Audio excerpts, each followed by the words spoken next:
Manau, atėjo pats metas susipažinti. Į mano puslapį, į mano socialinius tinklus atėjo paskutiniu metu labai daug žmonių, naujų draugų.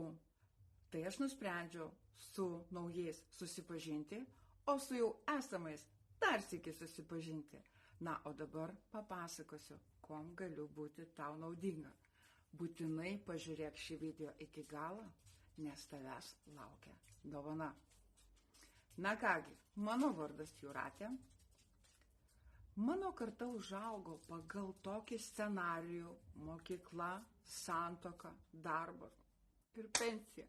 Man nepatiko šis scenarijus ir po ilgų dvejonių pasukau kitą linkme. Prieš maždaug 2 metus pradėjau dirbti tinklinėme marketinge.